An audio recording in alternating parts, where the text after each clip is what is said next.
ಎಲ್ಲರಿಗೂ ನಮಸ್ಕಾರ. Welcome back to my channel. ಇವತ್ತಿನ ರೆಸಿಪಿ ಸಿಂಪಲ್ ಆಗಿ ಮಾಡುವಂತಹ ನಿಂಬೆಹಣ್ಣಿನ ಚಿತ್ರಾನ್ನ ಹೇಗೆ ಮಾಡೋದು ಅಂತ ನೋಡ್ಕೊಂಬರೋಣ ಬನ್ನಿ.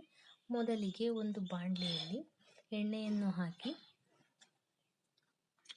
ಎಣ್ಣೆಯನ್ನು ಬಿಸಿಯಾಗಲು ಬಿಡಿ. ಎಣ್ಣೆಯು ಬಿಸಿಯಾದ ನಂತರ ಅದಕ್ಕೆ ಸ್ವಲ್ಪ ಸಾಸಿವೆ, ಹಸಿ ಕಡಲೆ ಬೀಜ ಹಾಗೆಯೇ ಕಡಲೆಬೇಳೆಯನ್ನು ಸಹ ಸೇರಿಸಿ ಸ್ವಲ್ಪ ಹೊತ್ತು ಎಣ್ಣೆಯಲ್ಲಿ ಮಿಕ್ಸ್ ಮಾಡ್ಕೊಳ್ಳಿ. ಆನಂತರ ಅದಕ್ಕೆ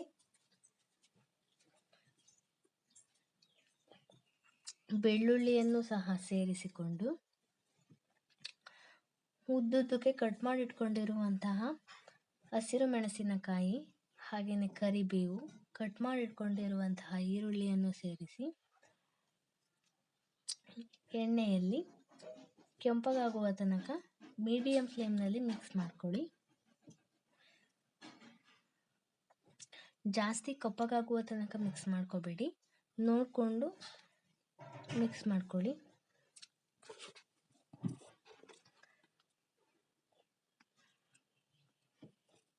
ಕೆಂಪಗಾದ ನಂತರ ಅದಕ್ಕೆ 1/4 ಟೀ ಸ್ಪೂನಷ್ಟು ಅರಿಶಿಣ ಹಾಗೆ ತುರಿದಿಟ್ಕೊಂಡಿರುವಂತಹ ಕಾಯಿಯನ್ನು ಸಹ ಅದಕ್ಕೆ ಹಾಕಿ ಮೀಡಿಯಂ ಫ್ಲೇಮ್ನಲ್ಲಿ ನೀವು ಹೀಗೆ ಏನು ಹಾಕಿರ್ತೀರೋ ಅದನ್ನೆಲ್ಲ ಮೀಡಿಯಂ ಫ್ಲೇಮ್ನಲ್ಲೇ ಮಿಕ್ಸ್ ಮಾಡ್ಕೊಳ್ಳಿ. ಅದನ್ನು ಸಹ ಜಾಸ್ತಿ ಕರ್ರಗಾಗುವ ತನಕ ಮಿಕ್ಸ್ ಮಾಡಬೇಡಿ, ನೋಡಿಕೊಂಡು ಮಿಕ್ಸ್ ಮಾಡ್ಕೊಳ್ಳಿ.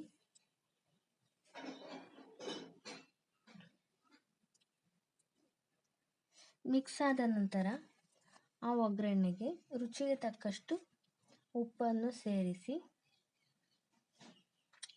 ಉಪ್ಪನ್ನ ನೋಡಿ ಹಾಕ್ಕೊಳ್ಳಿ. ಬೇಕು ಅಂತಂದರೆ ಆಮೇಲೆ ಕೂಡ ಉಪ್ಪು ಹಾಕ್ಕೋಬೋದು.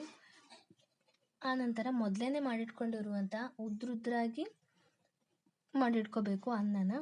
ಆ ಅನ್ನವನ್ನು ಸಹ ಇದಕ್ಕೆ ಸೇರಿಸಿ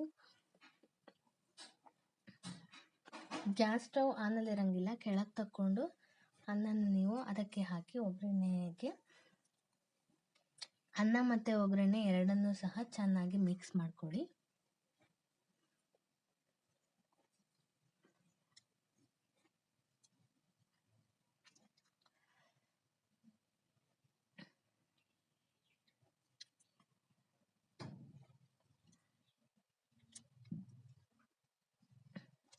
ಒಂದು ಸ್ವಲ್ಪನೂ ಅನ್ನ ಬೆಳ್ಳು ಕಾಣಿಸ್ಬಾರ್ದು,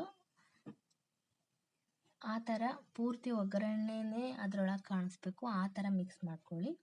ಮಿಕ್ಸ್ ಆದಮೇಲೆ ಒಂದು ನಿಂಬೆಹಣ್ಣನ್ನು ಸಹ ಅದಕ್ಕೆ ಹಿಂಡಿ ಹಾಗೆ ಬೀಜ ಎಲ್ಲ ತೆಗೆದಿರಬೇಕು.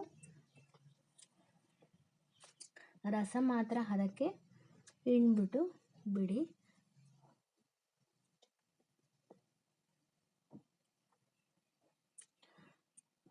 ಬೇಕು ಅಂತಂದರೆ ನೀವು ಉಪ್ಪನ್ನ ಇವಾಗ ಬೇಕಾದರೂ ಹಾಕ್ಕೋಬೋದು. ಅದಕ್ಕೆ ಉಪ್ಪು ನೋಡಿ ಹಾಕ್ಕೊಳ್ಳಿ. ಫಸ್ಟು ಜಾಸ್ತಿ ಹಾಕ್ಕೊಳಕ್ಕೆ ಹೋಗಬೇಡಿ, ಸ್ವಲ್ಪ ಟೇಸ್ಟ್ ಮಾಡಿಬಿಟ್ಟು ಆಮೇಲೆ ಉಪ್ಪು ಹಾಕ್ಕೊಳ್ಳಿ. ತುಂಬಾ ರುಚಿಯಾದಂತಹ ತುಂಬಾ ಟೇಸ್ಟಿ ಆದಂತಹ ಹಾಗೂ ಕ್ವಿಕ್ಕಾಗಿ ಲಂಚ್ ಬಾಕ್ಸಿಗೆ ಮಕ್ಕಳಿಗೆ ಬೇಕು ಅಂತಂದರೆ, ಆಮೇಲೆ ಕೆಲಸಕ್ಕೆ ಹೋಗೋರಿಗೆ ಏನು ಮಾಡೋದು ಅಂತ ಇದ್ದರೆ ಇದನ್ನ ಬೇಗ ಮಾಡ್ಕೋಬೋದು. ನೀವು ಒಮ್ಮೆ ಟ್ರೈ ಮಾಡಿ, ತುಂಬಾ ಚೆನ್ನಾಗಿರುತ್ತೆ. ಹಾಗೆಯೇ ತುಂಬಾ ಇಷ್ಟಪಡುವಂತಹ recipe. Thank you for watching.